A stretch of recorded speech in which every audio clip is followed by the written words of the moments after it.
Coucou les Kimichou, je vous souhaite la bienvenue sur la chaîne pour une nouvelle vidéo. On va pas parler livres pour une fois, mais c'est une thématique qui est assez intéressante, qui peut être complètement pertinente selon votre façon de vivre et surtout selon votre souhait d'organisation. Puisque vous l'avez vu dans le titre, il n'y a pas de grand mystère. Je vais vous parler du coup de l'organisation que j'ai mis en place à cette rentrée littéraire. Il y a des choses que je teste depuis des mois, d'autres qui sont un petit peu plus récentes. Et comme c'est quelque chose qui est extrêmement évolutif dans le temps et également vis-à-vis de mes besoins, je me suis dit ok, c'est maintenant que j'en parle et on verra, peut-être que dans quelques temps ça aura changé, peut-être que grâce à certaines suggestions de votre part je changerai également d'autres choses. Dans tous les cas, c'est une vidéo que je trouve assez intéressante, non pas pour vous dire vous organisez comme des bras cassés et je vous demanderai de prendre exemple sur moi, pas du tout, simplement peut-être que je fais 2-3 petites choses qui pourraient vous aider vous ou qui pourraient vous donner des pistes d'organisation si vous en ressentez le besoin. Aucune culpabilité à avoir, on est bien d'accord, pas parce que moi je fais tout ça et que vous n'avez pas l'utilité ou que vous ne le faites pas que ça veut dire que je suis beaucoup plus travailleuse ou autre que vous, que je suis une femme bien mieux organisée que vous, pas du tout, d'accord, gros disclaimer,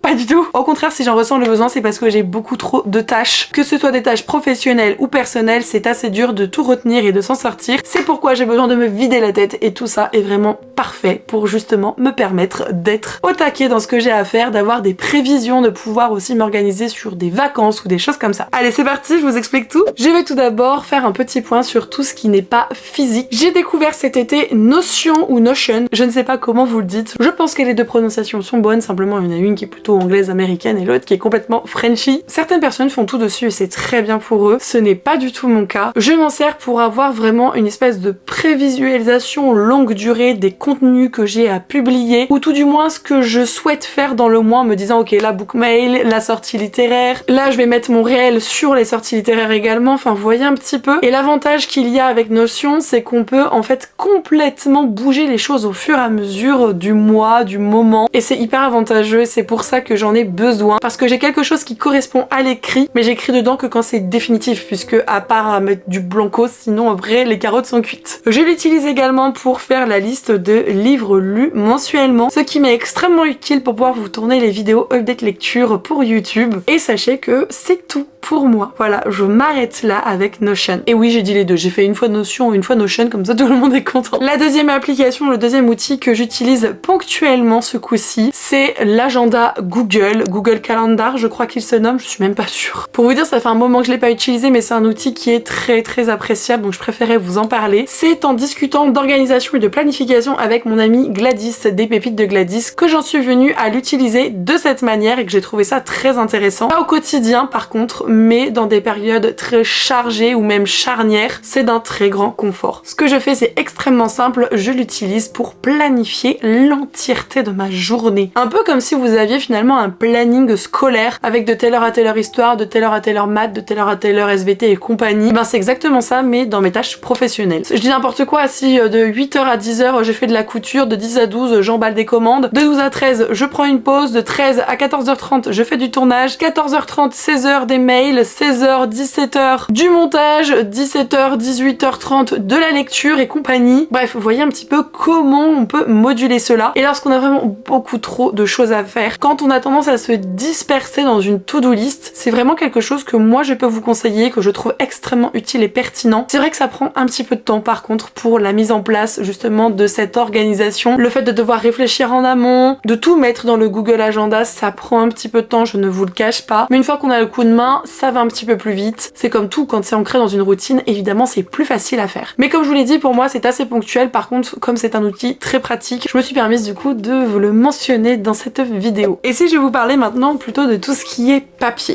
J'utilise à l'heure actuelle 4 choses différentes. Ça peut paraître beaucoup pour certaines personnes, mais moi c'est comme ça que je me sens bien et je pense que c'est le principal. Je tiens à vous dire que pour la plupart je les ai achetées, il y a juste une chose que j'ai conçue et que vu l'utilisation que j'ai de certaines, tout comme le fait que je pense que ça va perdurer pour d'autres puisque je les ai depuis peu, je compte m'en faire pour moi-même avec des designs qui m'intéressent, pour lesquels j'aurais rémunéré des illustrateurs ou autres. Et donc du coup, si jamais ça peut vous intéresser également, n'hésitez pas à me le dire en commentaire parce que si je m'en fais faire, je pourrais peut-être faire un stock un petit peu plus important et vous les proposer sur la boutique. C'est vraiment pas quelque chose qui est fixé. Je sais que pour moi, c'est sûr, je vais m'en faire quand j'aurai un petit peu de temps, mais pour vous et pour la boutique, je vous laisserai me dire si vous en aurez l'utilité ou pas. Le petit bébé que je me suis réalisé, c'est celui-ci. Ça va pas vous parler parler en vous montrant la chose comme ça très clairement. À l'intérieur c'est très simple, j'ai même pas mis de nom, mais il y a 2 intercalaires et 2 marque-pages. Ça se présente comme les reading journal que vous avez connus sur ma boutique. Pour la première intercalaire, je me permets donc d'organiser toutes mes collaborations au mois. Alors ça, je pense qu'au vu de mon organisation actuelle, c'est quelque chose qui va disparaître et qui va peut-être être plutôt incorporé avec le cahier suivant. À voir, parce que si dans le cahier suivant je mets vraiment trop d'informations, ce sera toujours utile d'avoir du coup une vue unique des collaborations à prévoir, à planifier,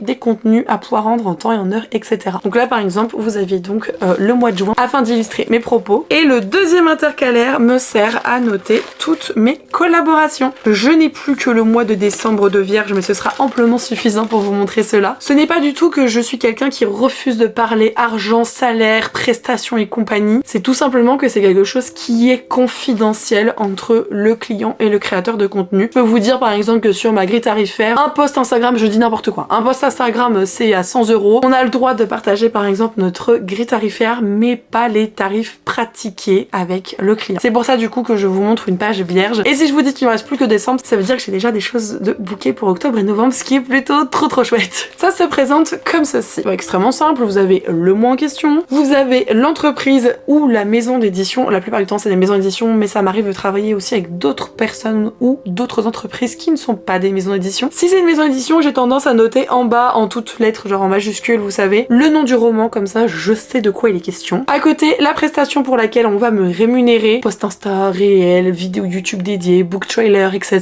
Dans la ligne suivante, j'y note la date attendue de publication des différents contenus, parce que les contenus sont pas tous publiés à la même date, par exemple. Ligne suivante, la facturation. Je note tout en bas de la ligne le tarif de la prestation globale, et lorsque j'ai envoyé la facture, donc que la collaboration est terminée et que j'ai pu préparer un PDF avec toutes les statistiques, je mets le nom de la facture, donc c'est un numéro. Personnellement, j'utilise un système qui est plutôt anglophone, je crois, pour cela, puisque moi mes factures, par exemple, la première facture que j'enverrai en octobre, elle se nommera 2024-10-01. La première facture du mois d'octobre envoyée donc. Peut-être que je pourrais passer aussi un système français, mais je sais pas, j'ai pris ce pli il y a pas mal de temps déjà, mine de rien. C'était en travaillant pour un client, je me souviens, c'était pour quelque chose, un projet énorme qui devait voir le jour. J'avais travaillé avec eux pendant plusieurs mois et en fait la personne est tombée malade et a complètement laissé tomber la chose. Donc tout le travail que j'avais fait avait été perdu, mais bon, c'est pas très grave, c'est des choses qui arrivent. Et la personne qui avait besoin de prestations, quand elle m'envoyait des fichiers, des factures, des trucs, des bidules, en fait elle les notait comme ça et je pense que j'ai gardé le pli de cette personne. Bref, je me suis un petit peu perdue en vous expliquant cela. Mais donc facture, numéro de facture, tarif, date d'envoi. Pour la dernière colonne qui est donc paiement, il s'agit de simplement noter lorsque j'ai bien reçu les pépettes, donc par rapport aux prestations réalisées. J'y note la date, mais également le nom sous lequel j'ai reçu. La plupart du temps, c'est très rare, mais ce sont des virements bancaires. Et c'est extrêmement simple. Par exemple, vous avez pour les éditions Casterman, ça s'appelle Édition Casterman, donc c'est pas compliqué à retrouver. Mais à contrario, par exemple, pour Nextory, quand ils me rémunèrent, et ben c'est sous l'intitulé YouBooks, c'est leur ancienne appellation pour l'application. Donc des fois, il faut réussir à faire les liens aussi, c'est pourquoi je renote toujours le nom, le libellé sous lequel ils m'ont fait le virement. Vous savez donc tout de ce petit carnet, voilà. J'aimerais bien en faire quelque chose d'un peu plus rigide parce que je le transporte vraiment partout et au bout d'un moment, bah j'ai peur de l'abîmer et mine de rien, c'est quelque chose qui est très fin comme vous pouvez le constater, donc je pense qu'il n'y a pas l'utilité de faire un carnet aussi grand, mais plutôt en faire un sur plusieurs années avec beaucoup de pages vierges que j'aurai juste à remplir au fur et à mesure du temps. Et en faisant cela, je pense qu'il me tiendra quand même quelques années. Vient ensuite mon cahier avec une vue mensuelle. C'est Alex de la chaîne Alex Booking en Prada qui avait partagé son petit craquage chez Flying Tiger et du coup je me suis empressée d'aller chercher ça également. C'est quelque chose que j'adorais quand je faisais du planeur. Ça remonte à loin, vraiment, je n'ai jamais parlé sur la chaîne. Et pour vous montrer un petit peu le mois de septembre, bon, il manque encore une ou deux petites infos, mais ça se présente comme ceci. Vous avez donc des cases vierges, donc vous pouvez commencer la chose quand vous voulez. Et si pendant 6 mois vous pouvez pas le remplir pour XY raison, bah vous pouvez reprendre directement sans sauter de page, puisqu'encore une fois, rien n'est numéroté. Donc tout d'abord, je numérote tout le mois. Dans les marges, je mets des tâches importantes. Ici, j'avais beaucoup d'envois pour validation, donc j'avais tout noté, ce qu'on attendait de moi, à quelle date. Et je note toujours dans le premier encart, sauf si j'en ai besoin, les lectures que je vais avoir à réaliser de manière rémunérée durant le mois. J'ai essayé de commencer à instaurer un code couleur. Tout ce qui est violet, c'est en lien du coup avec des collaborations rémunérées. En orange, c'est pas rémunéré, mais c'est un contenu que j'ai envie de faire. Tout comme en rose, ici on est sur une lecture commune non rémunérée, mais que j'avais pourtant envie de vous faire. Et donc en fait, tout le cahier, voilà, il se présente comme ça. Vous avez que des pages de ça, tout tout du long. Et en fait ça peut paraître bête, mais je me dis que ce serait intéressant de faire un unique cahier qui serait scindé en deux, soit avec le début devant et la deuxième partie à l'arrière, soit vraiment en se disant voilà, là c'est la moitié, donc là j'ai une première thématique et là j'en ai une seconde. Et la seconde en question, ce serait avec le Weekly Planner. La présentation est un tout petit peu différente. Je vais vous montrer la semaine dernière, vous avez donc des cases pour chaque jour de la semaine et une dernière notamment pour différentes notes. J'y glisse ici du coup les choses très importantes de ma to-do list, ou si j'ai pas tellement de choses, l'entièreté de ma to-do. Et jusqu'à présent, vous voyez, c'était plutôt utile. Ça c'était la semaine dernière quand j'étais du coup chez Gladys. Et là je l'ai pas surligné parce qu'en fait j'ai commandé le surligneur, j'attends de le recevoir. Oui, je lui ai piqué le sien, mais moi je voulais un surligneur marron et bref, du coup je l'ai commandé, j'attends qu'il arrive. Et en fait voilà, c'est extrêmement simple, vous avez à chaque fois tout sur les différents jours. Je me note également dans la partie notes ici dès que j'ai une idée du contenu à faire pour que l'idée ne soit pas perdue, parce que moi c'est quelque chose qui pop dans ma tête mais qui ne reste jamais, je vous jure, c'est d'un relou. Du coup je le note direct, on va dans les notes et on met ça. Je trouve que c'est très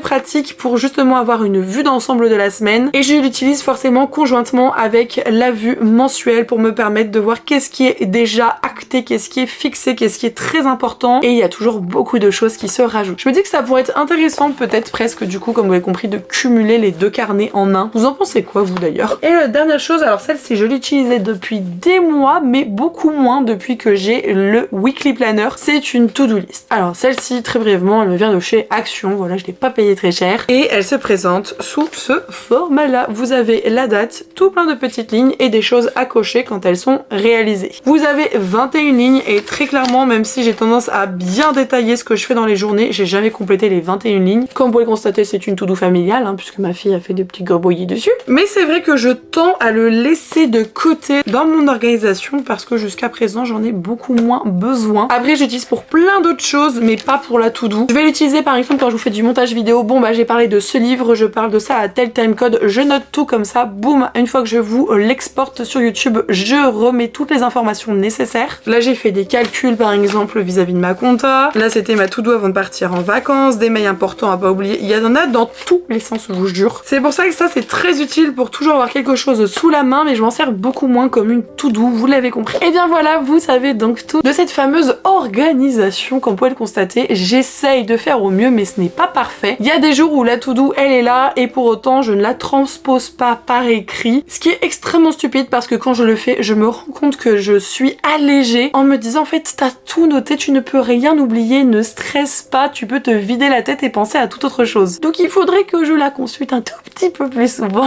ou tout du moins que je la rapporte plus souvent parce que quand elle y est, c'est facile de la consulter. Et aussi ce qui est très intéressant, bon bien que je le faisais pas beaucoup dans la to-do qu'on peut déchirer, c'est que justement il n'y a pas de feuille volante dans le Weekly Planner, qui fait que des fois quand une tâche n'est pas faite sur une ou deux journées, elle est toujours notée, donc je peux justement la mettre au jour suivant, alors que dans la to-do où je déchirais les feuilles, ça m'est déjà arrivé de les déchirer ou ma fille, ce qui fait que je me disais bon bah c'est pas grave, celle-là c'est une journée passée, tu peux la prendre. Le problème c'est qu'il y a des tâches qui n'étaient pas faites et que je n'avais donc pas remises au jour suivant. Et ça c'est un petit peu pénible du coup. N'hésitez pas à me partager vos tips d'organisation. Peut-être que vous êtes nombreux à utiliser des planners, des agendas. Personnellement je m'y retrouve pas parce que j'aime pas du tout les mises en page. J'ai besoin d'espace, j'ai besoin d'y voir clair, et là les planners que j'ai trouvés sont absolument parfaits. N'hésitez pas non plus à me dire si ça peut vous intéresser, si j'en produis pour moi, est-ce que j'en fais un petit peu plus pour vous. Et j'espère que cette vidéo aura peut-être été un petit peu utile. Encore une fois, je suis pas là pour faire la moralisatrice, hein. Y a aucun souci là-dessus, j'espère que vous l'avez bien compris. Je vous fais des gros bisous et surtout, prenez soin de vous.